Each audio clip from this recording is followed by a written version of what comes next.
Good morning student, स्वागत है आपका यूट्यूब चैनल एजुकेशन हब में।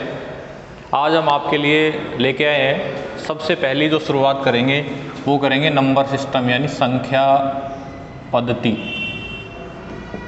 और सबसे पहले मैं आज बात करूंगा संख्याएं। हम आज देखेंगे कि संख्याएं कितने प्रकार की होती हैं। एक एक स्टेप वाइज हम चलेंगे, एक एक स्टेप से हम समझेंगे। संख्याओं का पूरा एक चार्ट के माध्यम से मैं आपको समझाने का प्रयास करूंगा। आप भी सब उन संख्याओं को समझने का प्रयास करें। देखो, संख्याएं है ना, दो प्रकार की होंगी। हम जितनी भी संख्याएं पढ़ते हैं उसमें केवल मात्र दो प्रकार की संख्याएं होती हैं। एक होती है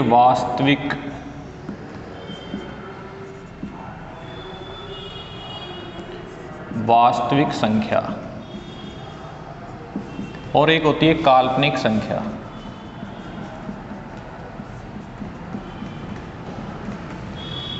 आप इसको चार्ट के माध्यम से समझने का प्रयास करें। संख्याएं दो प्रकार की होंगी, एक काल्पनिक संख्या और एक वास्तविक संख्या। वास्तविक संख्याएं जिनका कोई ना कोई अस्तित्व होगा, और काल्पनिक संख्याएं ऐसी संख्याएं होती हैं जिनकी हम केवल मात्र कल्पना कर सकते हैं, वास्तव में वो संख्याएं नहीं होती। काल्पनिक जो संख्याएं हैं वो हम अंडर रूट ऋणात्मक संख्या के रूप में लिखते हैं, जिनको हम आयोटा बोलते हैं। जिसको क्या बोलते हैं? आयोटा। आयोटा से व्यक्त करते हैं। जो वास्तविक संख्याएं हैं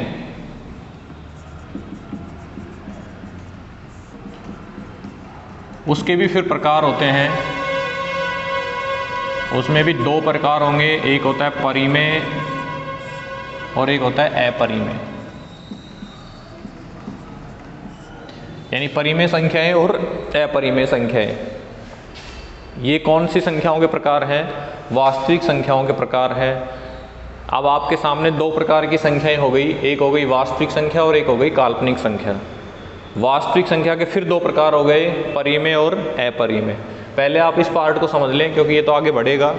इसमें जो काल्पनिक संख्या है, काल्पनिक संख्याएं ऐसी संख्याएं होती हैं जिनकी हम केवल मात्र कल्पना कर सकते हैं, वास्तव में वो संख्याएं नहीं होती।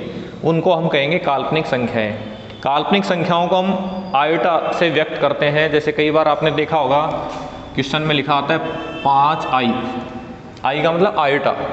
इसका अर्थ क्या है? ये केवल काल्पनिक संख्या है, वास्तविक संख्या नहीं है। या हम कह सकते हैं कि अंडर रूट में ऋणात्मक जो संख्याएं हैं वो सारी कैसी संख्याएं कहलाती हैं? काल्पनिक संख्याएं कहलाती हैं। अब बात करें वास्तविक संख्याएं। वास्तविक संख्याएं दो प्रकार की होंगी, एक परिमेय संख्या और एक अपरिमेय संख्या। अब हम परिमेय संख्या को समझें। परिमेय संख्याएं ऐसी संख्याएं होती हैं जिनको हम p/q के रूप में लिख सकते हैं। पढ़ते आ रही है कि ऐसी संख्याएं जिनको हम p/q में लिख सकते हैं। और अपरिमेय संख्याएं ऐसी संख्याएं होती हैं जिनको हम p/q में नहीं लिख सकते, इसको नहीं लिख सकते हैं। क्लियर हो गया? एक अंतर दोनों में समझ में आ गया कि परिमेय संख्याएं ऐसी संख्याएं होंगी जिनको आप p/q के रूप में लिख सकते हो, अपरिमेय संख्याएं ऐसी संख्याएं होंगी जिनको आप p/q के रूप में नहीं लिख सकते हो। अब जिनको आप p/q के रूप में नहीं लिख सकते हो उनको मैं ये भी कह सकता हूँ कि अंडर रूट में अभाज्य संख्याएं आ जाएं। अंडर रूट में क्या आ जाए? अभाज्य संख्याएं। जितनी भी अभाज्य संख्याएं जैसे √2, √3, √5, √7, ये सारी कैसी हैं? अपरिमेय संख्याएं। क्लियर हो गया? अपरिमेय संख्याएं ऐसी संख्याएं भी होती हैं जिनका दशमलव प्रसार, जो दशमलव प्रसार है वो अशांत आवर्ती का हो। कैसा हो? अशांत। और अनावर्ती का हो, अशांत अनावर्ती। जैसे मान लीजिए आपने भाग दिया 2.4 3 2 5 4 3 2 4 1 5 4, ऐसे लगातार भाग जा रहा है, लेकिन भाग में भी उनकी पुनरावृत्ति नहीं हो रही है। दशमलव के बाद अंकों की पुनरावृत्ति नहीं हो रही हो, वो सारी संख्याएं कैसी कहलाएंगी? अपरिमेय संख्याएं। क्लियर? इनकी परिभाषाएं अपन आगे पढ़ेंगे, पहले आप समझ लें इनको। अब बात करते हैं हम परिमेय संख्या की। परिमेय संख्याएं ऐसी संख्याएं जिनको हम p/q के रूप में लिख सकते हो। दूसरा, जिनका दशमलव प्रसार शांत हो। दशमलव प्रसार कैसा हो? शांत। यानी जिसमें हम भाग दें और भाग देने के बाद भाग कहीं ना कहीं रुक जाए, तो वो कैसी संख्याएं कहलाएंगी? परिमेय संख्याएं कहलाएंगी। क्लियर हो गया? अब देखो जिनका दशमलव प्रसार शांत हो गया P बटा Q के रूप में जिनको लिख सकते हैं। तीसरा होता है कि जिनका दशमलव प्रसार शांत नहीं हो लेकिन पुनरावर्ती हो, जैसे ऐसा आ जाए 2.54 5 4 5 4 5 4 5 4 ऐसे। देखो 5 4 5 4 की पुनरावर्ती हो रही है तो भी एक ऐसी संख्या है, परिमेय संख्या है, क्योंकि आप इसको P बटा Q के रूप में व्यक्त कर सकते हो। Clear student? देखो संख्याएं दो प्रकार की हुई, वास्तविक और काल्पनिक। वास्तविक के फिर दो भाग हो गए, परिमेय और अपरिमेय। परिमेय P बटा Q वाली, अपरिमेय ये होगी। फिर जो परिमेय संख्या है इसके भी दो प्रकार होंगे। जो परिमेय संख्या है ये भी दो भागों में डिवाइड हो जाएगी। एक होता है पूर्णांक और एक होता है भिन्न। एक तो पूर्णांक में होंगी, पूर्णांक का मतलब जैसे संख्या रेखा पे आप लिखते हो, इधर माइनस का आ गया, इधर प्लस का आएगा, तो ये सारे पूर्णांक परिमेय संख्या है। भिन्न में जैसे 2/3 आ गया, 5/4 आ गया, -1/2 आ गया, ये सारी संख्याएं भी कैसी हैं? परिमेय संख्याएं हैं। परिमेय संख्या कितने भागों में डिवाइड हो गई? दो भागों में डिवाइड हो गई, एक पूर्णांक में और एक भिन्न में। क्लियर हो गया? भिन्न वाले बटा सही वाली जिसमें अंश और हर दिया हुआ होगा। पूर्णांक में ऋणात्मक, धनात्मक, जीरो जितनी भी संख्या है वो सारी किस में आ गई? पूर्णांक में आ गई। अब जो पूर्णांक है ये भी फिर डिवाइड हो जाती हैं और ये डिवाइड होकर और संख्याएं बनाती हैं जिनको अपन बोलते हैं, एक को तो प्राकृत संख्या और एक को बोलते हैं पूर्ण संख्या। एक को बोलते हैं प्राकृत संख्या, एक को बोलते हैं पूर्ण संख्या और एक होता है ऋणात्मक संख्या,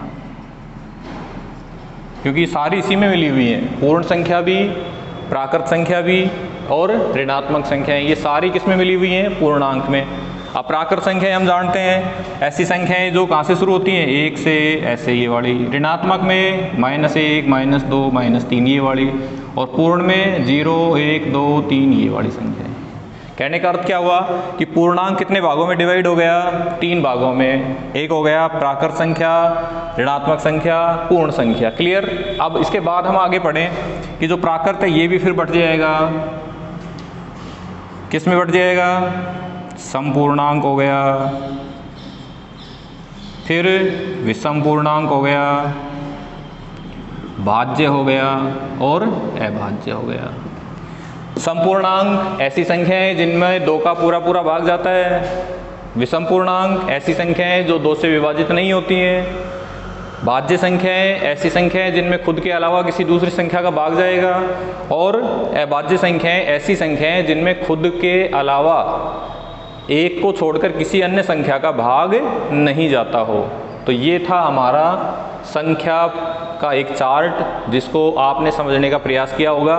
अगली कक्षा में अब हम इनको विस्तारित रूप से जो इनके चर्चाएं करेंगे, इनके जो नियम हैं, विशेषताएं हैं, उनके बारे में अध्ययन करेंगे।